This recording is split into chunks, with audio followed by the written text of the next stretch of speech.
Hey guys, welcome to Dear Dre. This is video number 3 podcast, and this podcast is called When Do You Know That You're in the Right Place at the Right Time? Now, I'm just going to say that this video is going to be very short because a girl is hungry, number 1, and number 2 is going to be short because I just have to get straight to the point. So, Dear Dre, how do I know that I'm in the right place at the right time? So, I just came from getting my nails done. I look all cute, and I'm with my little sister. If you don't know, my little sister is Candy. Follow us on our other YouTube channel. Candy and Shandy, we're also on YouTube. It's our sister channel. We just have fun and do a whole bunch of jokes together. She's in the house right now, but yeah, she doing stuff. So came from the nail salon. I'm with my sister. We decided we hungry. We're gonna go get something to eat. Guys, in this heat, you have got to stay hydrated, and you have got to do better. And when I say do better, I mean live healthier. And I'm not one for that. You know, I had a salad yesterday. I was gonna have a salad again today, but then, you know, I ended up eating a burger. But we have got to do better. Not even like in terms of our bodies, like, you know, keeping our bodies whole and healthy and clean is a very good thing, yes. But I'm also talking about our mindset and just the way we care for other people, our empathy. So we're on our way to go get something to eat after the nail salon, and we see a whole bunch of fire trucks and ambulances at the pizza shop. I was gonna go to the pizza shop. I'm like, oh snap, what's going on over there? So, you know, me and my sister, we nosy. So we went over there and we see a guy on the ground in the pizza shop. And I'm just telling y'all, like, my heart is heavy right now. Like, we both a little bit shook right now because it was like, it hit home. So he's on the ground, and the ambulance, medical services, you know, they all came and they're doing CPR on him and just pumping his chest. It was just a lot to see. And there was a girl standing outside of the pizza shop, just upset as a whole because she was saying, like, people were pulling out their phones to record the man instead of calling the police, instead of calling the ambulance. She was just upset because she's like, that's somebody's dad, that's somebody's son, that's somebody. And not only that, that's a brother. This is a black man on the floor, and instead of helping and seeing if he need anything, running for some water, getting a cold rag, people are taking out their phone and they recording, whether it's for Facebook Live or whatever. And she was just upset. And at first, I didn't really understand, like, what she was saying because I just thought she was upset. When I asked her, I said, what happened? Like, and she told me, she was like, yeah, people was pulling out their phone. She was like, I was in the pizza shop. I ordered my pizza and I stepped out. When I stepped out, the man came in. So she was like, from the time I stepped out, went to the other store and came back, the man is on the ground. Mind you, it's like 5 minutes, 8 minutes. The man is on the ground. And instead of helping or calling the cops or anything, like, the pizza shop workers was around him, but everybody else in there was just looking. She called the police. She called the ambulance and told them, you know, where they are. And it's just like, why would everybody come and start recording and doing all of this stuff when there's a man laying on the floor?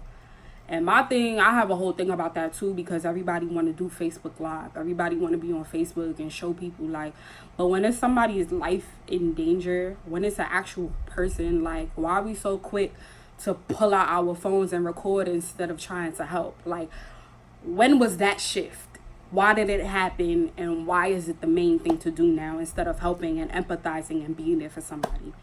Anyway, pushing forward, because that's very annoying to me. I don't understand it. Let me just say, it's not just young people doing this, it's older people doing this too. And, you know, they came from their little flip phone era, and now they got a whole, you know, they up to date with their touch phones, and now they know how to record a video. Like, no. First of all, you too old for that.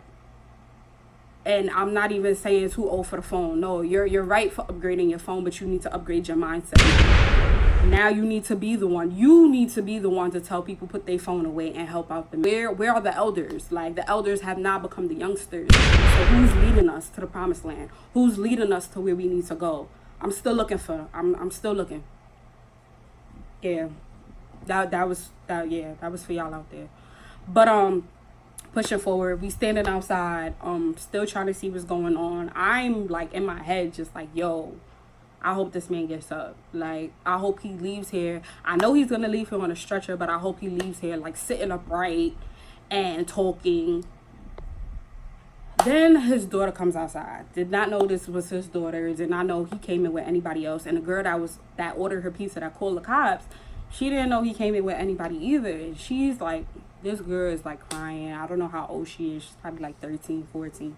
She comes out of the pizza shop crying on the phone. And me working with children for a very long time, for like my career choice, like that got me right there. Like I already felt empathy towards the man on the ground, hoping and praying that he's gonna get up and recover and be able to leave the pizza shop, but just seeing her, that broke my heart. Like, and I couldn't, people there just watching her. Like, I'm not gonna watch her. Like, I went up to her and I asked her, like, yo, you good? You need anything? The other girl that called the cops, she was like, you need water? You need anything from me? And she's like, no. And she's just bawling. Like, how did I know? I had to ask myself, like, Deirdre, how do you know that you're in the right place at the right time? You know you're in the right place at the right time when your energy and your presence makes a difference. I can't raise this man up off the ground and make him walk.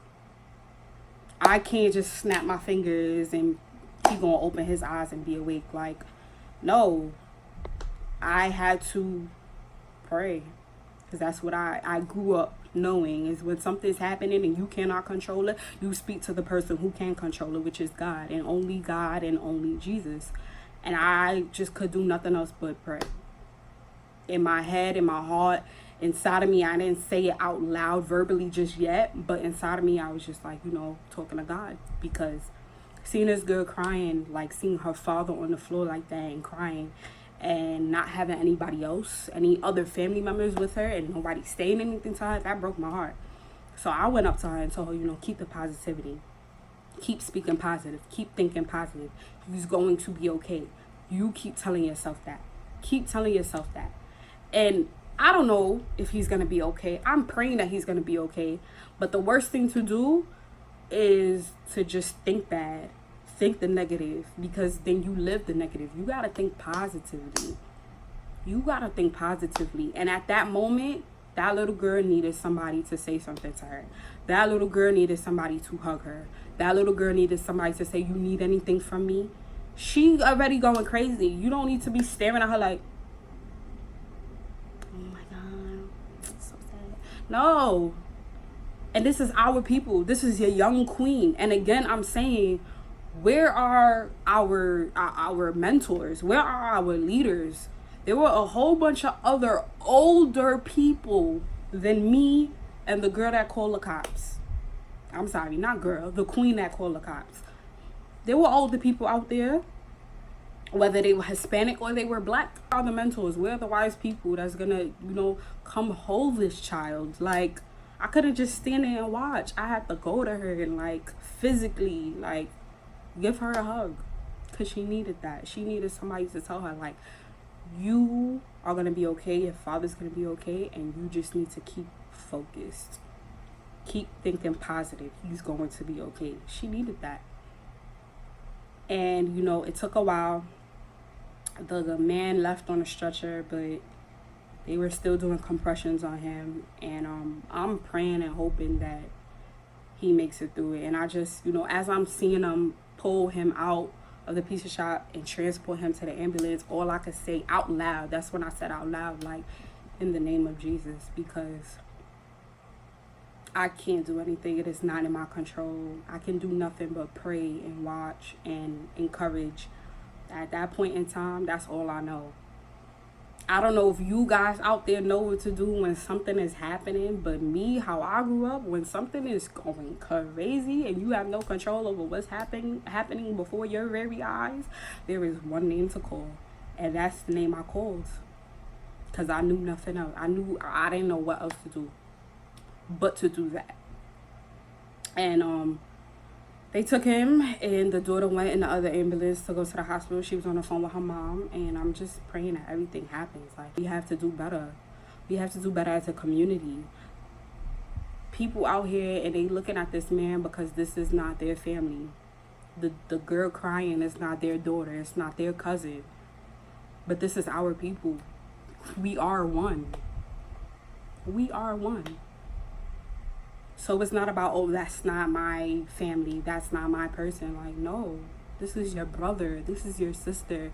And at the time of need, where are we? Dear Jury is saying, because I just lived it, that you know you're in the right place at the right time when your energy, your encouragement, your words of wisdom, your vibe, your positive vibe is needed.